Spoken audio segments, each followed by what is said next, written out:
S ಬೆಂಗಳೂರಿನಾದ್ಯಂತ ಇವತ್ತು ಸಮಾಜ ಕಲ್ಯಾಣ ಇಲಾಖೆ ಅಧಿಕಾರಿಗಳು ದಾಳಿಯನ್ನ ನಡೆಸ್ತಾ ಇದ್ದಾರೆ. ಬೆಳಿಗ್ಗೆ 6 ಗಂಟೆಯಿಂದ ಈ ದಾಳಿಯನ್ನ ಶುರು ಮಾಡಲಾಗಿದೆ. ಈಗ ಡೈರಿ ಸರ್ಕಲ್ ನಲ್ಲೂ ಕೂಡ ದಾಳಿ ನಡೆಸಲಾಗ್ತಾ ಇರುವಂತದ್ದು. ಅಲ್ಲೂ ಕೂಡ ಭಿಕ್ಷುಕರನ್ನ ವಶಕ್ಕೆ ಪಡ್ಕೊಳ್ತಾ ಇದ್ದಾರೆ. ಬನ್ನಿ ಇನ್ನಷ್ಟು ಹೆಚ್ಚಿನ ಮಾಹಿತಿಯನ್ನ ಪಡ್ಕೊಳ್ಳೋಣ. ನಮ್ಮ ಪ್ರತಿನಿಧಿ ವಿಜಯಲಕ್ಷ್ಮಿ ಶಿಬಿರೂರು ಡೈರಿ ಸರ್ಕಲ್ ನಿಂದ ನೇರ ಸಂಪರ್ಕದಲ್ಲಿದ್ದಾರೆ. ವಿಜಯಲಕ್ಷ್ಮಿ, ಈಗ ಡೈರಿ ಸರ್ಕಲ್ ನಲ್ಲೂ ಕೂಡ ಈಗ ದಾಳಿ ನಡೀತಾ ಇರುವಂತದ್ದು. ಎಷ್ಟು ಭಿಕ್ಷುಕರನ್ನ ಈಗಾಗಲೇ ವಶಕ್ಕೆ ಪಡ್ಕೊಳ್ಳಲಾಗಿದೆ?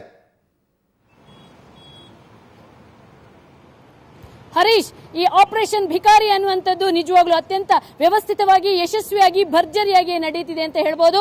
ಸುಮಾರು 22 ಸಿಬ್ಬಂದಿ ಉಳ್ಳಂತ ಕೇಂದ್ರ ಪರಿಹಾರ ಸಮಿತಿಯ ಒಂದು ಸಮಾಜ ಕಲ್ಯಾಣ ಇಲಾಖೆ ಅಡಿ ಬರುವಂತಹ ಈ ಒಂದು ಸಮಿತಿ ಅತ್ಯಂತ ಯಶಸ್ವಿಯಾಗಿ ಈ ಒಂದು ಕಾರ್ಯಾಚರಣೆಯನ್ನ ಮಾಡ್ತಾ ಇದೆ. ಈ ಒಂದು ಈಗಾಗಲೇ ನಾವು ಮುಂಜಾನೆ 6 ಗಂಟೆ ಪ್ರಾರಂಭ ಮಾಡದಂತಹ ಈ ಒಂದು ಕಾರ್ಯಾಚರಣೆ ಮೆಜೆಸ್ಟಿಕ್ ರೈಲ್ವೆ ಸ್ಟೇಷನ್ ಇಂದ ಪ್ರಾರಂಭ ಆಗಿ ಇವಾಗ ಡೈರಿ ಸರ್ಕಲ್ಗೆ ಬಂದು ತಲುಪಿದೆ. ಈ ಒಂದು ಆಪರೇಷನ್ ಅಲ್ಲಿ 100ಕ್ಕೂ ಹೆಚ್ಚು ಭಿಕ್ಷುಕರನ್ನ ಈಗಾಗಲೇ ಬಂಧಿಸಲಾಗಿದೆ. ಜೊತೆಗೆ ನಾವೇನು ಈ ಮಕ್ಕಳನ್ನ ಮಹಿಳೆಯರನ್ನ ಇಟ್ಕೊಂಡು ಮಾಫಿಯಾ ಮಾಡಿಕೊಂಡು ಭಿಕ್ಷುಕರು ಈ ಒಂದು ಕರಾಳವಾದ ಒಂದು ದಂಧೆ ಮಾಡ್ತಿದ್ರು, ಅಂತವರನ್ನು ಕೂಡ ಬಂಧಿಸಲಾಗಿದೆ. ಒಟ್ಟಾರೆ ಹೇಳೋದಿದ್ರೆ ಈ ಒಂದು ಅತ್ಯಂತ ಯಶಸ್ವಿಯಾಗಿ ಒಂದು ಕಾರ್ಯಾಚರಣೆ ನಡೀತಿದೆ. ಇದು ದಿನ ಇಡೀ ನಡೆದು ಯಾರು ಭಿಕ್ಷೆ ಹಾಕ್ತಾರೆ ಅವರೂ ಕೂಡ ಅಪರಾಧದ ಒಂದು ಭಾಗ ಆಗ್ತಾರೆ. ಹಾಗಾಗಿ ಭಿಕ್ಷೆ ಹಾಕಬೇಡಿ ಅನ್ನುವಂತ ಜಾಗೃತಿಯನ್ನು ಕೂಡ ಮೂಡಿಸಲಾಗ್ತಿದೆ. ಈ ಒಂದು ತಂಡದ ನೇತೃತ್ವ ವಹಿಸಿರುವಂತಹ ಕೇಂದ್ರ ಪರಿಹಾರ ಸಮಿತಿಯ ಕಾರ್ಯದರ್ಶಿಯಾಗಿರುವಂತಹ ಚಂದ್ರನಾಯ್ಕ ಅವರು ನಮ್ಮ ಜೊತೆ ಇದ್ದಾರೆ. ಅವರು ಇಡೀ ತಂಡವನ್ನ ಒಂದು ಮುನ್ನಡೆಸ್ತಿದ್ದಾರೆ.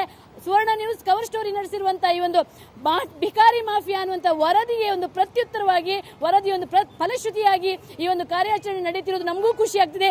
ನೇರವಾಗಿ ನಾವು ಚಂದ್ರನಾಯ್ಕ್ ಮತ್ತು ಅವರ ತಂಡದವರ ಹತ್ರ ಮಾತಾಡೋಣ. ಈಗ ಒಂದು ಯಾವಾಗಲೂ ಕೂಡ ಈ ಒಂದು ಕಾರ್ಯಾಚರಣೆ ಮಾಡಿದಾಗ ಸಾರ್ವಜನಿಕರಿಂದ ಪ್ರತಿರೋಧ ಬರ್ತಿತ್ತು, ಅವರೇ ಒಂದು ರಕ್ಷಣೆ ಮುಂದಾಗ್ತಿದ್ರು. ಆದ್ರೆ ಈ ಬಾರಿಯ ಕಾರ್ಯಾಚರಣೆಯ ವಿಶಿಷ್ಟ ಏನಿಸುತ್ತೆ ನಿಮಗೆ? ತುಂಬಾ ವಿಶೇಷ ಅಂತಂದ್ರೆ ಈಗ ನಾವು ಎರಡು ಮೂರು ಸರ್ಕಲ್ ಅಲ್ಲಿ ನೋಡಿದಾಗ ಕೆಲವರು ನಮ್ಮ ಹತ್ರ ಬಂದು ಈ ಸರ್ಕಲ್ ಅಲ್ಲಿ ಇನ್ನು ಜನ ಇದ್ದಾರೆ, ಆ ಸರ್ಕಲ್ ಅಲ್ಲಿ ಜನ ಇದ್ದಾರೆ, ಅಲ್ಲಿ ಸ್ವಲ್ಪ ನೋಡಿ, ಅಲ್ಲಿ ಸ್ವಲ್ಪ ಅರೆಸ್ಟ್ ಮಾಡಿ ಅಂತ ಹೇಳಿ ನಮಗೆ ಈಗ ಅಡ್ವೈಸ್ ಮಾಡ್ತಾ ಇದ್ದಾರೆ, ನಮಗೆ ಸಜೆಷನ್ಸ್ ಕೊಡ್ತಾ ಇದ್ದಾರೆ, ಈ ರೀತಿ ಇದ್ದಾರೆ ಅಂತ ಹೇಳಿ ಪಾಸಿಟಿವ್ ಸೈನ್ ಬರ್ತಾ ಇದೆ. ಅದು ತಪ್ಪು ಅನ್ನೋ ಭಾವನೆ, ಭಿಕ್ಷಾಟನೆ ನಾವು ಭಿಕ್ಷೆ ಕೊಡೋದು ತಪ್ಪು ಅನ್ನೋ ಭಾವನೆ ಎಲ್ಲ ಒಂದ್ ಕಡೆ ಬರ್ತಾ ಇದೆ. ಈ ಭಿಕ್ಷೆ ನೀಡುವಂತಹದ್ದು ಏನು ಅದರ ಕಾನ್ಸೆಪ್ಟ್ ಇತ್ತು, ಯಾರು ಇಲ್ಲದೆ ಇದ್ದಾಗ ಅನಾಥರಿದ್ದಾಗ ಕೊಡ್ತಕ್ಕಂಥ ಕಾನ್ಸೆಪ್ಟ್ ಅನ್ನ ಈ ಜನರು ಕ್ಯಾಚ್ ಮಾಡಿಕೊಂಡು ಅದನ್ನೇ ಒಂದು ದಂಧೆಯನ್ನು ಮಾಡ್ತಾ ಇರೋದು ಈಗ ಎಲ್ಲರಿಗೂ ಗೊತ್ತಾಗ್ತಾ ಇದೆ. ಇವತ್ತಿನ ಈ ಕಾರ್ಯಾಚರಣೆಯಿಂದ ವರ್ಲ್ಡ್ ವೈಡ್ ಗೊತ್ತಾಗ್ತಾ ಇದೆ ಇದೊಂದು ಮಾಫಿಯಾ ಇದೆ ಅನ್ನೋದಕ್ಕೆ. ಅದಕ್ಕೋಸ್ಕರ ನಾವು ಜನರಿಗೆ ಈ ಸಂದರ್ಭದಲ್ಲಿ ನಾವು ಥ್ಯಾಂಕ್ಸ್ ಹೇಳಲೇಬೇಕಾಗತ್ತೆ. ಆಮೇಲೆ ಈ ಸಂದರ್ಭದಲ್ಲಿ ಯಾಕೆ ಎಲ್ಲಾ ಕಡೆ ಜಾಸ್ತಿ ಕಾಣ್ತಿದೆ ಭಿಕ್ಷುಕರು? ಅಂದ್ರೆ ಈ ರಂಜಾನ್ ಹಬ್ಬ ಮುಂದೆ ಹಬ್ಬಗಳಿಗೋಸ್ಕರ ಜನ ಜಾಸ್ತಿ ಭಿಕ್ಷುಕರು ಜಾಸ್ತಿ ಆಗಿದ್ದಾರೆ. ಈ ಹಬ್ಬದ ಸಂದರ್ಭದಲ್ಲಿ ಏನಾಗುತ್ತೆ ಅಂತಂದ್ರೆ, ಈ ರಂಜಾನ್ ಸಂದರ್ಭದಲ್ಲಿ ಅವರ ಆ ಸಂದರ್ಭದಲ್ಲಿ ಅವರಿಗೆ ಸ್ವಲ್ಪ ಇದನ್ನು ದಾನ ಮಾಡುವಂತಹ ಒಂದು ಪ್ರತೀತಿ ಇದೆ ಅವರಲ್ಲಿ, ದಾನ ಧರ್ಮದ. ಹಾಗಾಗಿ ಬೇರೆ ಬೇರೆ ರಾಜ್ಯದಿಂದ ಬಂದು ನಮ್ಮ ಬೆಂಗಳೂರಲ್ಲಿ ಮಸೀದಿಗಳ ಮುಂದೆ ಎಲ್ಲ ಕುತ್ಕೊಳ್ತಾ ಇದ್ದಾರೆ. ಸೊ ಅಂಥವ್ರನ್ನೆಲ್ಲ ಕೂಡ ನಾವು ಇವತ್ತು ಅರೆಸ್ಟ್ ಮಾಡ್ತಾ ಇದ್ದೀವಿ. ನಿಜವಾದ ಭಿಕ್ಷುಕರೇ ಬೇರೆ, ಆಮೇಲೆ ಇದನ್ನ ವೃತ್ತಿಯನ್ನು ಮಾಡ್ಕೊಂಡಿರೋರೇ ಬೇರೆ, ಅಂಥವ್ರನ್ನ ನಾವು ಖಂಡಿತವಾಗಿಯೂ ಕರ್ವ್ ಮಾಡ್ತಾ ಇದ್ದೀವಿ. This is one of the beautiful concept ನಾವು ತಗೊಂಡಿರೋದು. ನೀವು ಮೀಡಿಯಾದವರಿಗೆ ಮುಂದುವರಿಯುತ್ತೆ ಇದು ಖಂಡಿತವಾಗಿ ಇಟ್ ಇಸ್ ಎ ಕಂಟಿನ್ಯೂಸ್. ಹಿಂದೆ ಇತ್ತು, ಇಷ್ಟು ದೊಡ್ಡ ಮಟ್ಟದಲ್ಲಿ ಇರಲಿಲ್ಲ. ನಾವು ರೆಗ್ಯುಲರ್ ಮಾಡ್ತಾ ಇದ್ವಿ, 20-30 ಜನ ಅರೆಸ್ಟ್ ಮಾಡ್ತಾ ಇದ್ವಿ. ಇವತ್ತು ಆಲ್ರೆಡಿ 100 ದಾಟಿದೆ. It will go to 200 also. ಇದು ಬೇರೆ ಜಿಲ್ಲೆಗಳಿಗೂ ಮುಂದುವರಿಸ್ತೀರಾ ನೀವು? ಖಂಡಿತವಾಗಿಯೂ ಕೂಡ ಮುಂದುವರಿಸ್ತಾನೆ ಇದ್ವಿ. ಯಾಕಂದ್ರೆ ಮ್ಯಾಕ್ಸಿಮಮ್ ಇರೋದು ಬೆಂಗಳೂರಲ್ಲಿ, ಸುಮಾರು ನಗರ ಆಗಿರೋದ್ರಿಂದ ಇಲ್ಲಿ ಸ್ವಲ್ಪ ಜನ ಭಿಕ್ಷೆ ಕೊಡೋದು ಜಾಸ್ತಿ. ಸೊ ಅದನ್ನ ಸ್ವಲ್ಪ ತಡೆಗಟ್ಟೋದಕ್ಕೆ ಇದು ಕಾರ್ಯಾಚರಣೆ ತುಂಬಾ ನಮಗೆ ಸಹಕಾರಿ ಆಗ್ತಾ ಇದೆ. ಆಮೇಲೆ ಈ ಒಂದು ಕಾರ್ಯಾಚರಣೆ ಮಾಡಿದಾಗ ಸಾಕಷ್ಟು ಅಡೆತಡೆಗಳು ಬರ್ತವೆ. ಈಗ ನೋಡಿ, ನಮ್ಮ ಇವ್ರದ್ದು ಬಟ್ಟೆ ಎಲ್ಲ ಹರಿದು ಹೋಯ್ತು, ಆಲ್ರೆಡಿ ಬಟ್ಟೆ ಹರಿದೋಯ್ತು, ಕೆಲವರ ಚಪ್ಪಲಿ ಕಿತ್ತು ಹೋಗ್ಬಿಟ್ಟಿದೆ. ಅಂದ್ರೆ ಅವ್ರು ತುಂಬಾ ಅಗ್ರೆಸಿವ್ ಆಗಿರ್ತಾರೆ. ಭಿಕ್ಷುಕರು ನಾವಲ್ಲ ಭಿಕ್ಷುಕರು ಅಂತ ಹೇಳಕ್ ಇಷ್ಟಪಡ್ತಾರೆ. ಈಗ ಯಾವ ರೀತಿ ನಿಮ್ಗೆಲ್ಲ ತೊಂದರೆ ಆಗುತ್ತೆ ನೀವು ಕಾರ್ಯಾಚರಣೆ ಮಾಡಿದಾಗ? ಇವಾಗ ಸಟ್ ಹೊಡೆದಿದೆ ಮೇಡಮ್, ಹಿಂಗೆ ಕೈ ಗಾಯ ಆಗಿದೆ, ಹಂಗೆ ಸ್ವಲ್ಪ ನೋವು ಇತ್ತು. ಈಗ ಇನ್ನೊಬ್ಬ ಶ್ರೀನಿವಾಸ್ ಅಂತ ಅವ್ನು ಸಟ್ ಹೊಡೆದ ಬಿಸಾಕ್ಬಿಟ್ಟ ಅವನು. ಈ ತರ ಎಲ್ಲ ತುಂಬಾ ತೊಂದರೆ ಆಗುತ್ತೆ ಮೇಡಮ್. ಮೈ ಕೈಯಲ್ಲಿ ಕಚ್ಚಿತಾರ ನಿಮ್ದು? ಕಚ್ತಾರೆ ಮೇಡಮ್. ಎಲ್ಲ ಇಟ್ಕೊಂಡು ಹೋದಾಗ ಅವ್ರ ಕೈ ಪರ್ಚೋದು, ಮತ್ತೆ ಶರ್ಟ್ ಹಾಕೋದು, ಮತ್ತೆ ಓಡೋ ಹೋಗ್ತಾರೆ. ನಾವು ಅವ್ರಿಗೆ ಚೇಸಿಂಗ್ ಮಾಡುವಾಗ ಹೋಗಿ ಚೇಸಿಂಗ್ ಮಾಡಿ ಹೊಡ್ಕೊಂಡು ಬರ್ತೀವಲ್ಲ, ಅವು ಬರಲ್ಲ. ಅವಾಗ ನಾವು ಭಿಕ್ಷೆ ಬೇಡ್ತಾ ಇಲ್ಲ, ನಾವು ಸುಮ್ಮನೆ ಯಾಕೆ ಹಿಡ್ಕೊಂಡು ಹೋಗ್ತೀರಿ ನಮಗೆ ಅಂತ ಹೇಳ್ತಿರ್ತಾರೆ. ನಾವು ಅವ್ರಿಗೆ ವಿಡಿಯೋ ಮಾಡಿ ಕ್ಯಾಮ್ರಾ ಮಾಡಿ ತಗೊಂಡು ಹಿಡ್ಕೊಂಡ್ ಬರ್ತೀವಿ. ಅವ್ರಿಗೆ ನೀವು ಕ್ಯಾಮ್ರಾ ಕೆಲಸನೂ ಮಾಡ್ತಾ ಇರ್ತೀರಿ? ಮಾಡ್ತೀನಿ ಮೇಡಮ್, ಕ್ಯಾಮ್ರಾ ಕೆಲಸನೇ ಮಾಡೋದು. ಸಾಕ್ಷಿ ಬೇಕಾಗುತ್ತೆ ಯಾಕಂದ್ರೆ ಅವ್ರು ಭಿಕ್ಷೆ ಬೇಡಲ್ಲ ಅಂತ ಹೇಳಲ್ಲ. ಅಲ್ಲಿ ಅವ್ರಿಗೆ ಸಾಕ್ಷಿ ತೋರಿಸಿದ್ರೆ ಅವ್ರಿಗೆ ಸುಮ್ಮನೆ ಆಗ್ತಾರೆ ಅವಾಗ. ಆಮೇಲೆ ಅವ್ರು ಓಡ್ತಾ ಇರ್ತಾರಲ್ಲ, ಅವಾಗ ಚೇಸ್ ಮಾಡೋದೇ ಒಂದು ದೊಡ್ಡ ಸಾಹಸ. ಹೌದು ಮೇಡಮ್, ಕಷ್ಟ.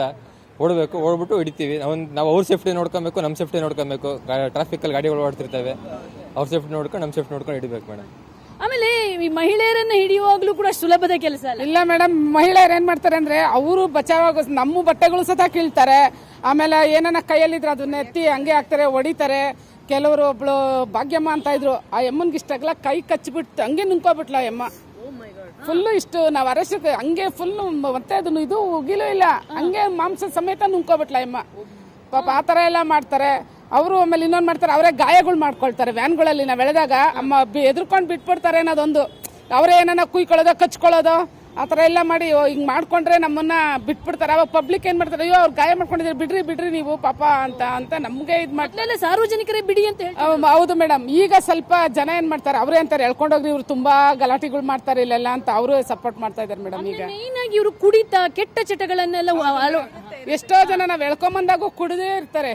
ಲೇಡೀಸ್ ಅಲ್ಲಿ ನಾವು ಅರೆಸ್ಟ್ ಮಾಡೋವು ಕುಡಿದ್ಬಿಟ್ಟೆ ಭಿಕ್ಷೆ ಬೇಡ್ಕೊಂಡ್ ಕೂತಿರ್ತಾರೆ. ಅವರು ಸಂಪಾದನೆ ಆಗಿದ ತಕ್ಷಣ ಕುಡಿದು ಬಿಡ್ತಾರೆ. ಆಮೇಲೆ ಮತ್ತೆ ಕುಡ್ದಿರ್ತಾರೆ ಮೇಡಮ್. ಹೋದ್ ತಿಂಗಳಿಗೆ ಅಣ್ಣಮ್ಮ ದೇವಸ್ಥಾನದಾಗ ಒಬ್ಬರನ್ನ ಅರೆಸ್ಟ್ ಮಾಡಿದ್ವಿ. ಹಿಂಗೇನೆ ಅವ್ಳನ್ನ ಮೇರಿ ಅಂತ ಅವಳ ಹೆಸರು. ಅಯ್ಯೋ ನಮ್ಮ ಕಾಲೋನಿ ಸಿಕ್ಕೋರ್ಗೂ ಗಲಾಟೆ, ನಾನು ಕಂಪ್ಲೇಂಟ್ ಮಾಡ್ತೀನಿ, ಹಂಗ್ ಮಾಡ್ತೀನಿ ಹಿಂಗ್ ಮಾಡ್ತೀನಿ ಉಮಾಶ್ರೀಗ್ ಮಾಡ್ತೀನಿ ಅಂದ್ಬಿಟ್ಟು ನಮ್ಗೆ ಹೊಡಿಯಕ್ಕೆ ಬಂದಿದ್ಲು ಮೇಡಮ್. ಮೊನ್ನೆ 3 days ಬ್ಯಾಕು ನನ್ಗೆ ಹೊಡಿಯಕ್ಕೆ ಬಂದಿರು. ಕಾಲಲ್ಲಿ ಚಪ್ಲಿನೇ ಕಳ್ಸ್ಕೊತಾರೆ. ಕೆಲವ್ರ ಹತ್ರ ಚಾಕು ಇರುತ್ತೆ. ಕೆಲವರು ಸಾರ್ವಜನಿಕರಿಗೆ ಏನ್ ಹೇಳಕ್ ಇಷ್ಟಪಡ್ತೀರಾ? ಭಿಕ್ಷೆ ಕೊಡೋದೊಂದು ಅಪರಾಧ ಅಂತ ಹೇಳಕ್ ಇಷ್ಟ. ಹೌದು ಮೇಡಮ್, ಭಿಕ್ಷೆ ಹಾಕೋದು ಅಪರಾಧ, ಭಿಕ್ಷೆ ಈಸ್ಕೊಳ್ಳೋದು ಅಪರಾಧ. ಬಟ್ ಸಾರ್ವಜನಿಕರು ನಮ್ಗೆ ಸಹಕರಿಸಬೇಕು. ಅವ್ರು ಸಹಕರಿಸಬೇಕು, ಕರ್ಕೊಳಕ್ ನಾವು ಅವ್ರನ್ನ ಅರೆಸ್ಟ್ ಮಾಡಕ್ ಬಂದಾಗ. ಬಟ್ ಅವರು ಕೆಲವೊಂದ್ಸರಿ ಎಂಕರೇಜ್ ಮಾಡ್ತಾರೆ, ಕೆಲವೊಂದ್ಸರಿ ನಮ್ಗೆ ಎದುರಾಳಿಗಳಾಗ್ತಾರೆ. ಆಮೇಲೆ ಈಗ ಕೇಂದ್ರ ಸಮಿತಿ ಕರ್ಕೊಂಡು ಹೋಗ್ತಾರೆ, ಅಲ್ಲಿ ನಿರಾಶ್ರಿತರ ಕೇಂದ್ರದಲ್ಲಿ ಎಲ್ಲಾ ವ್ಯವಸ್ಥೆಯನ್ನು ಕೊಡಲಾಗುತ್ತೆ, ಅವ್ರಿಗೆ ಪುನರ್ವಸತಿಯನ್ನೇ ಕಲ್ಪಿಸಿಕೊಡಲಾಗುತ್ತೆ ಅಲ್ವಾ ಮೇಡಮ್? ಎಲ್ಲ ಕೊಡ್ತೀವಿ ಅವ್ರಿಗೇನು. ಎಲ್ಲ ಹೇಳ್ಬೇಕಂತಂದ್ರೆ ನಾವು ನಮ್ಮ ಮನೇಲೂ ನಮ್ಗೆ ಅಷ್ಟು ವ್ಯವಸ್ಥಿತವಾಗಿ ನಾವಿರಲ್ಲ, ಅಷ್ಟು ವ್ಯವಸ್ಥಿತವಾಗಿ ಅವ್ರು ಇರ್ತಾರೆ.